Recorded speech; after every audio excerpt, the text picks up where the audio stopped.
સ્વાગત છે તમારું મારી ચેનલ ભારતીય ફૂડ મેજિકમાં। આજે હું તમારા સાથે શેર કરવાની છું હેલ્ધી એન્ડ ટેસ્ટી એવા સૂજી બર્ગરની રેસિપી। અને આ બર્ગર છે નાના બાળકોને તો ખૂબ જ પસંદ આવશે। એની રેસિપી આપણે ફટાફટ જોઈ લઈએ। એના માટે સૂજી લેવાની છે હાફ કપ જેટલી, એમાં દહીં ઉમેરવાનું છે ને ખાટું દહીં જ લેવાનું, 1/4 કપ જેટલું લીધું છે મેં। અને જો દહીં અવેલેબલ ના હોય તો તમે ખાટી છાશનો પણ ઉપયોગ કરી શકો। અને જરૂર પૂરતું પાણી એડ કરી અને આપણે બેટર તૈયાર કરી લેવાનું છે। બેટરને આપણે 20 મિનિટનો રેસ્ટ આપવાનો છે, જેથી જે આપણે સૂજી એકદમ સરસ રીતે પલળી જાય। અને 20 મિનિટ પછી આપણે બેટરમાં સ્વાદ પ્રમાણે મીઠું એડ કરવાનું છે। મીઠું એડ કરી અને બેટરને મિક્સ કરી લેવાનું છે। મિક્સ કર્યા પછી આપણે બેટરમાં 1/4 ટીસ્પૂન જેટલો ફ્રૂટ સોલ્ટ ઉમેરવાનો છે, અથવા તો આપણે ઈનો પણ કહેતા હોય છે। અને એના ઉપર થોડું પાણી એડ કરી અને બેટરને એકદમ સરસ રીતે મિક્સ કરી લેવાનું છે। અને એને એક જ ડિરેક્શનમાં આપણે મિક્સ કરશું એટલે ફટાફટ મિક્સ પણ થઈ જશે। એક જ સાઇઝની મેં 3 વાટકી લીધી છે અને મેં તેલથી ગ્રીસ કરી લીધી હતી। અને એમાં આપણે ઇક્વલ ક્વોન્ટિટીમાં આપણે બેટર છે એડ કરી દઈશું। અને તમે જ્યારે આ પ્રોસેસ કરતા હોય ત્યારે સાઈડમાં સ્ટીમરને 5 મિનિટ માટે આપણે પ્રીહીટ કરી લેવાનું છે।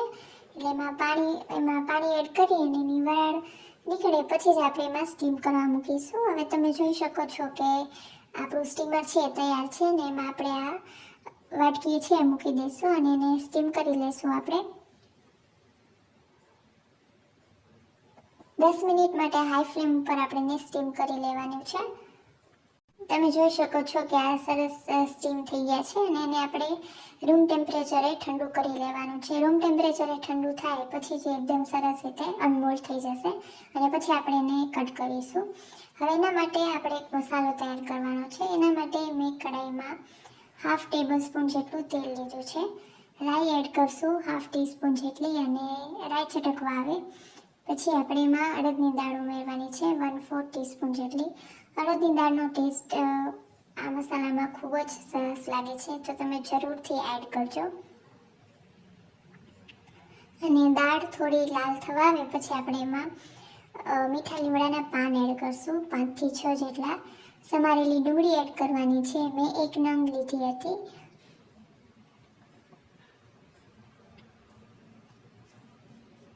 અને પછી આપણે એમાં લીલા મરચાં એડ કરશું, અને એ 1 નંગ લીધા હતા અને થોડા તીખા હતા। આમાં તીખા તમે મરચાં લેશો એટલે આમાં લાલ મરચું આપણે નથી એડ કરવાના, એટલે એની તીખાશ છે આવી જાય। અને જો તમે બાળકો માટે બનાવતા હોય તો તમે મોળા લીલા મરચાંનો પણ ઉપયોગ કરી શકો। અને એને આપણે સરસ રીતે સાંતળી લેવાનું છે। એમાં 2 બટેકાનો માવો એડ કરશું,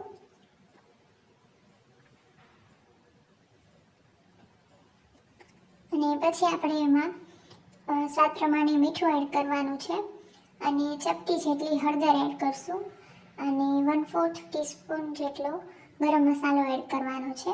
આમાં આપણે લાલ મરચું પાવડર નથી નાખવાનું, એટલે આપણે તીખા લીલા મરચાંનો ઉપયોગ કરેલો છે।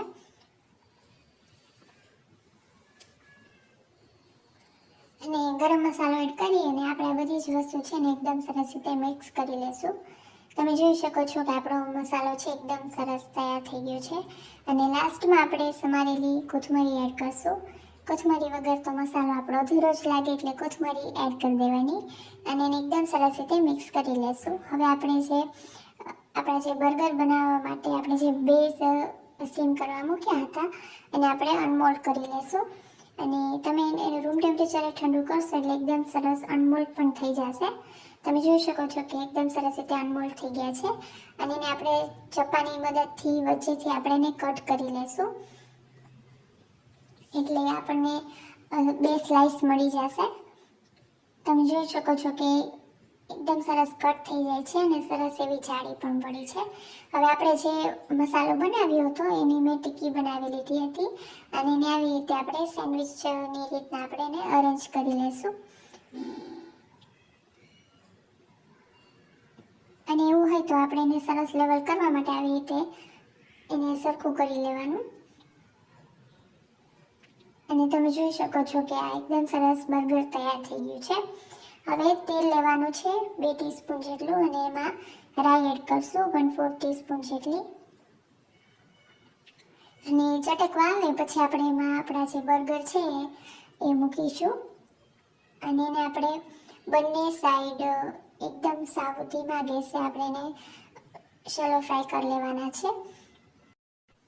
બ્રાઉન અને ક્રિસ્પી થાય ત્યાં સુધી આપણે એને શેકી લેવાના છે. અને એક સાઈડ થઈ જાય પછી આપણે એને બીજી સાઈડ પલટાવી લેશું અને બીજી સાઈડ પણ એને આવી રીતે ક્રિસ્પી અને બ્રાઉન થવા દેવાના છે. અને બર્ગર એકવાર બની જાય પછી એમાં તમે વચ્ચે આપણે જે મસાલો બનાવ્યો એના ઉપર તમારે ડુંગળીની સ્લાઈસ અથવા તો ટમેટાની સ્લાઈસ મૂકવી હોય ને તો તમે એ રીતે પણ એને ખાઈ શકો. તો આપણા બર્ગર છે એ રેડી છે અને બર્ગરને આપણે ટોમેટો કેચઅપ સાથે સર્વ કરીશું. અને તમે મારી આ રેસીપી ઘરે જરૂરથી ટ્રાય કરજો અને તમારા રિવ્યૂઝ મને કમેન્ટ બોક્સમાં જરૂરથી જણાવજો. ને જો હજુ મારી ચેનલને સબસ્ક્રાઈબ ન કરી હોય તો જરૂરથી કરી લેજો જેથી તમને મારા વિડીયોની નોટિફિકેશન સૌથી પહેલાં મળી જાય. Thank you so much.